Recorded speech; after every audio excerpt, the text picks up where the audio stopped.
Games, or Andrew Rogers if you prefer, and Sean, or I hesitate to call you Smunchy Games because I know you've got more than just you.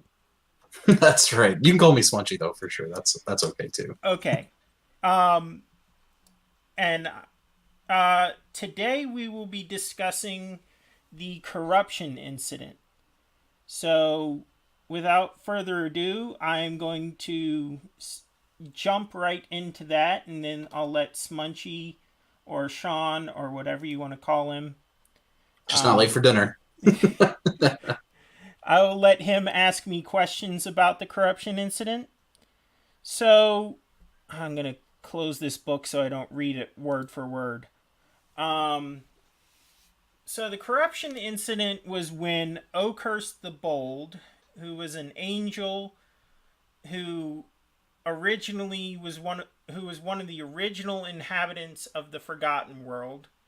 Um, Oakhurst the Bold was known as a very ambitious, very headstrong, very charismatic deity, almost, or angel. These angels kind of blurred the lines between angels and deities, so I may call them deity and angel interchangeably, and that's why. Um, and what happened was, um,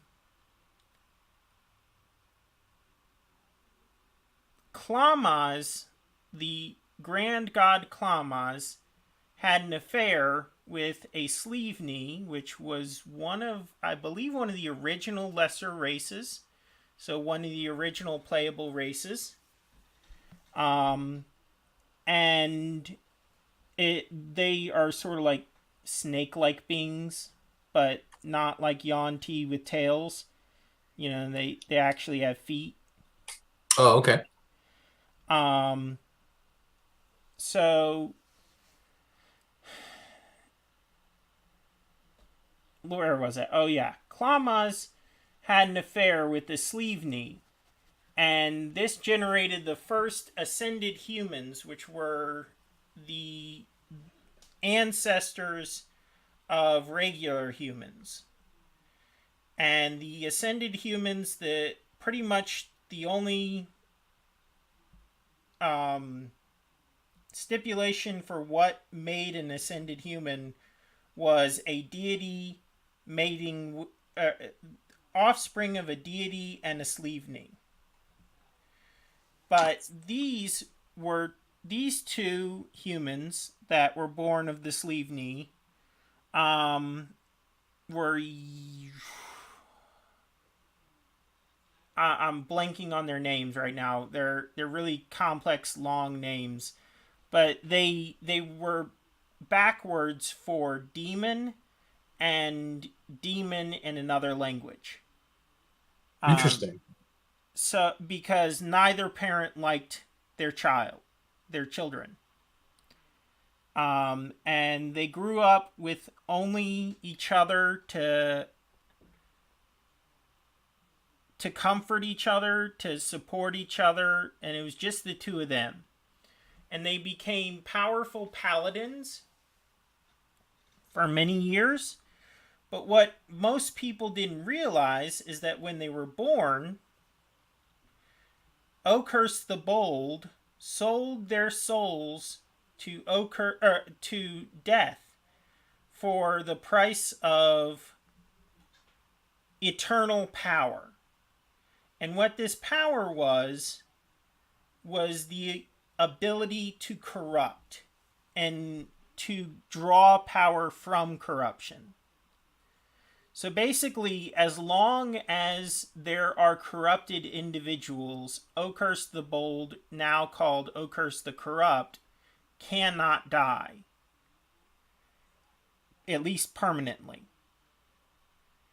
And um, so the effects of this on the world of Gallipae are not only that the most powerful demon ever to exist became the most powerful demon ever to exist, and I'll get more on that later.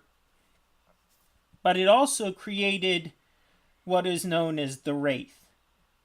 That was the elder of the two siblings. When he died, his soul was already sold to death, and death created what is called the Wraith, which was the first of all undead. And the Wraith wasn't really a Wraith. He was something that baffles even the wisest of scholars. Nobody knows exactly what he was. All we know is he was the first undead. And he created many, many different types of undead. You know, anything we commonly think of, skeletons, zombies. Well, he indirectly created vampires. Uh, Not liches, but most undead that we're familiar with, and then a few others that are unique to my world, such as headless executioners, headless soldiers, headless riders, which were all based on the headless horseman myth. Um, and when and ultimately it was the Wraith who put an end to the Forgotten World. And the way he did that was he started a war with his undead army against all other armies in Gallipae. And this is known as, I believe it's known as the Great War. And eventually Klamas descended from the I believe it's the the godly heavens. Klamas descended from the godly heavens, and he started decimating the Wraith's armies, just completely wiping them out. And the Wraith had an ace, though. He had an ace up his sleeve. He had created, in addition to all these armies of undead, he had created Slithoslan, which was originally a sleeve knee rogue of sorts. And he turned him into a dragon and sold his soul to death. So now Slithoslan, whose soul was... No, it wasn't sold to death. It was captured in gold. You can see how I'm gonna ramble because this is a lot to cover. There's a lot of facets in the corruption incident. So Slithoslan's soul was bound in a group of gold coins that were put in his hoard. And for many years he guarded this hoard. And then he was eventually killed. But since his soul could not be taken to an afterlife, he came back. Huh. And his gold, since the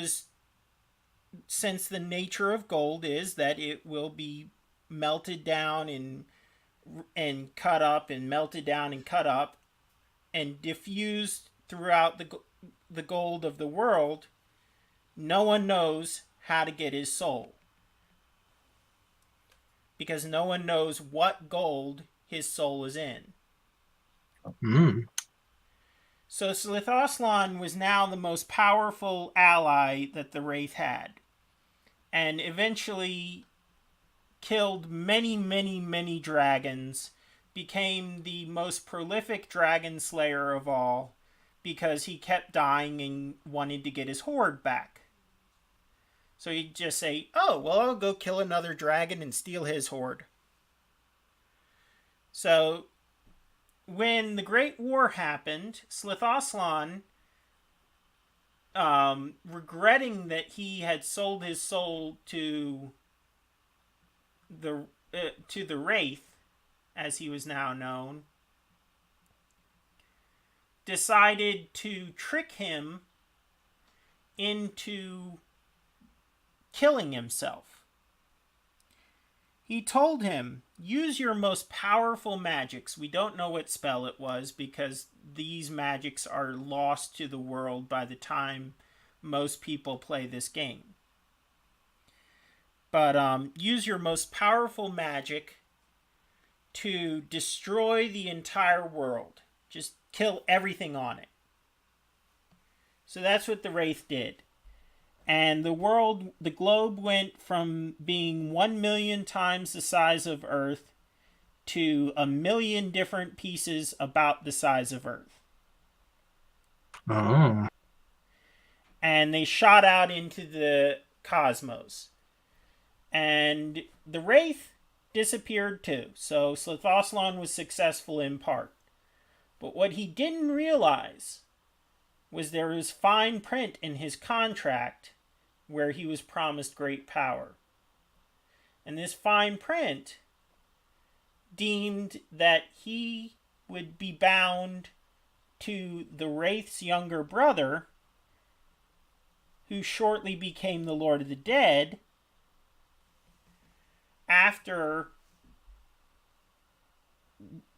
once the Wraith died. So the Wraith already knew that he was going to die eventually.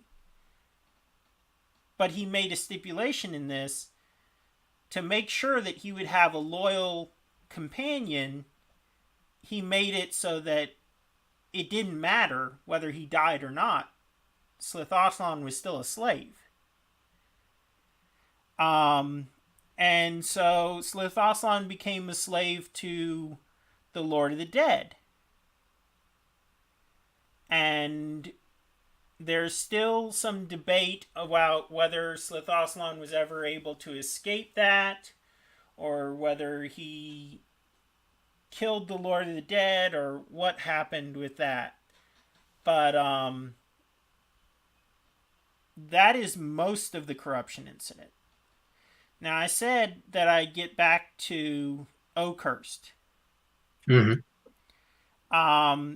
Oakhurst became the first of the most powerful demons, and would have become a devil, which is basically just a really powerful demon in my world. Would have become a devil if it weren't for the first 3 devils to exist. They decided that he was so powerful, if he did become a devil and got the political power that would go along with his physical power, he could never be trusted. So they shut him down from getting more power. And the only way they could do that was by trying to kill him and kick him out of hell. So Oakhurst was overpowered by the 3 devils and was dismembered, and his body parts scattered around Gallipae. By this point, we're getting to the first world, which was after the Forgotten World. And so the Lord of the Dead realized that Oakhurst had great power in his skull, which was entrusted to the Lord of the Dead, and bound his... No, I'm getting this wrong. Sorry. He started studying with Oakhurst, or at least Oakhurst's skull, which still had some of his sentience in it. And trying to make sure I get this all right. Then he had made a deal with the devils that they would aid him in his political endeavors, but the devils got tired of sharing power with a lesser being, as they deemed him. And the Lord of the Dead got tired of trying to share power with the lesser being as he saw them. And their conflict came to a head where the three devils tried to kill the Lord of the Dead, and they did. And then they had to deal with Oakhurst's head. And they weren't able to destroy it because there was still corruption in the world. So they bound it into a prison in an extra dimension. And then they tried to escape the swamp that the Lord of the Dead lived in, and they never made it out alive.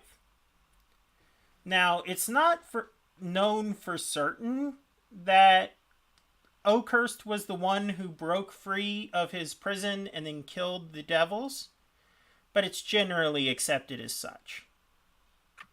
Okay. So it's more, yeah.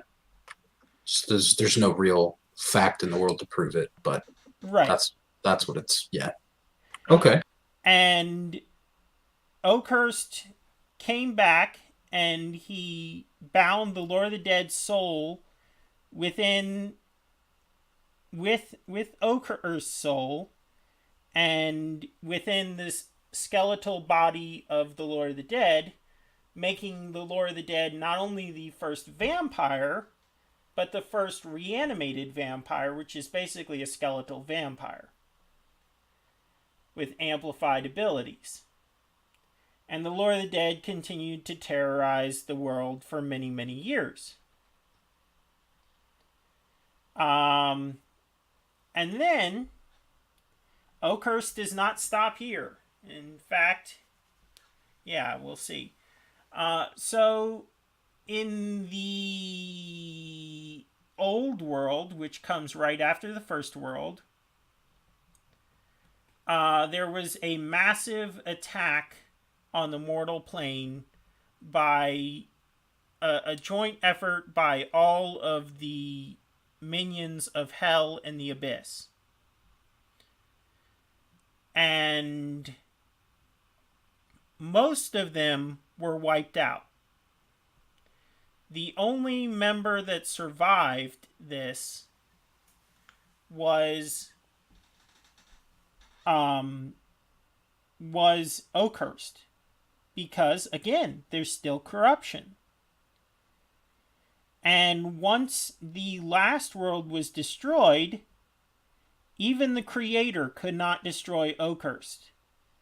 When he created our world, Oakhurst continued, and is what the Christians would call the devil. Oh, gotcha. Okay. So that is the overarching storyline that is behind the corruption incident. Do you have any questions on that? Yeah, so I mean in this situation, so if I were to um play a character today and I wanted to jump into this world, would I run into like accursed occultists or occultists? Would I run into accursed, I mean like people worshiping him, or I want to know Yes. more about him, his followers, like There, what I'd run into. there are many, many followers of Oakhurst that want to see him restored to full power. Because even when he killed all three devils and had grown in power, he could have been even more powerful if he had been put back together. And that is something that many followers wanted to see happen. And actually, the picture that's up now, I don't know if you can actually see the little notations of what territory is what, but when you see the mountain that is labeled Gird Mountain, that was where his heart was located. Okay, so they found one of the pieces. And it was Oakhurst's heart that created lizard folk. Oh, And it was cultists trying to bring his body back in full, and what ended up happening was the heart tried to strengthen the cultists by adding to their forces and creating lizard folk. So if you wanted to go after Oakhurst, which would be foolish, but if you wanted to somehow end the curse that was Oakhurst, which is a plausible quest, um, then you could easily start out fighting cultists and lizard folk and things like of that nature. Anything anything deemed corrupt is a minion of his. So anything okay. undead, anything snake-like. Sleevney are no longer around in the first world because the wife of Klamaz was kind of upset that Klamaz had an affair with a Sleevney, so she's like, "Nope, you can't make them again." Um, so you wouldn't be fighting Sleevney, but anything snake-like or spidery or some some people would say toad demons or toad creatures. They're not toad demons. Okay. Um, those are all followers of Oakhurst. In fact, actually, I had a campaign where they went to the swamp, Frog Dip Swamp, and they fought their way through that because the Toad King um, was aligning himself with Oakhurst and other demons and trying to corrupt the elven capital and had gotten quite close, which is why these people were unable to go back to the capital because it had gotten so corrupted that the officials of Moonheart were convinced that the characters were the evil ones because all their advisors were telling them so, because the advisors were evil. And one of the great stories of that is when one of my players tried to convince the Toad King that his advisor was lying to him and trying to plot against him, and that the characters were on the Toad King's side, and they rolled for persuasion, and they rolled a 20, and the Toad King rolled a 1. So he ate his advisor. Oh, jeez. So And really, oh, sorry, I had a question. okay, you can ask your question. So, so with these so Toad Kings and Lizard Folk and anything, it sounds like creepy crawly. If I wasn't any of that, could I still worship Oakhurst if I really wanted to? Yes. Another primary constituent of his worshippers are humans, although any playable race can worship Oakhurst. He is actually, I believe, one of the deities that I added in the second edition of Heroes of Gallipae. Okay. And did you want to go into that? Do you want to talk about how many deities there are and Oh yeah, I all said that I other would say stuff? that. Yeah. I will mention that. So, 2 videos ago now, because I split it into two. Um, 2 videos ago, I was asked how many deities and how many playable races there were in my game. And in the version that is out currently, there are 43 deities and 14 playable races. And in the edition that I'm working on, which is a complete overhaul of the system, there are 47 deities and 33 races, including the sub races, which is something I want to touch on it in full detail of a full episode sometime out, some other time, um, with the orcs. Uh, Okay. so, did you have any other questions? Yeah. So, all right. So, Ocursed, he is one of those many deities, Mm-hmm. but he reigns supreme in evil. Is that what I'm hearing?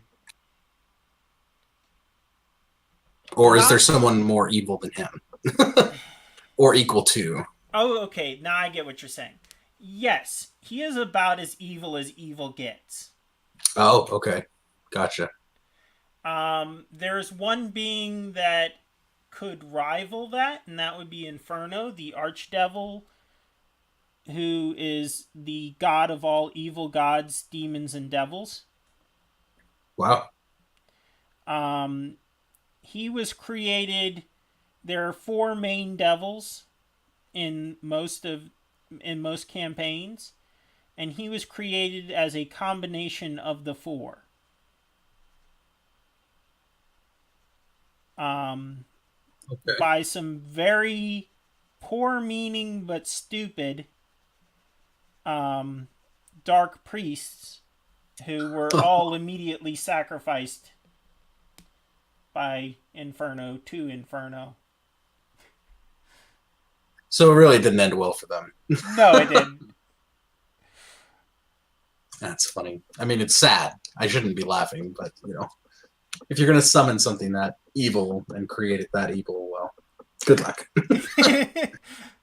And powerful. I mean, Right. combination of all four devils. I mean, you got to know that that's a bad idea. Exactly. Oh wow. Okay, so this corruption. I mean, this is. So you mentioned that Oakhurst Heart was in the mountain of I forget its name. That you, Mountain you of just Gerd. mentioned it. Okay. So that mountain, that's where his heart is at. Is there anywhere else within the world? I mean, you mentioned that there's many pieces of him that have been scattered across Gallipae, right? How many pieces have like historically been found, and how many are still out there? His heart and his head have been found. Um, I believe that other pieces have been found. I'm not sure. I mentioned before that there were artifacts that change the flow of nature. If I am correct that others have been found, it is because one of those artifacts in the Lord of the Dead's territory is one piece of Oakhurst. Okay, so wow. And they weren't created for these artifacts, most of them at least weren't created to alter nature. They were just that's what ended up happening as a side effect.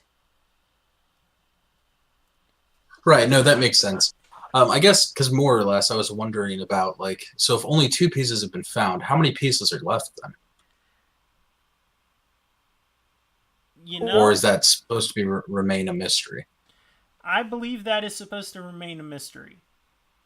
Okay, That so is something that I will be addressing in the module that I. So I will wrap it up here, and we will talk about the module a little later.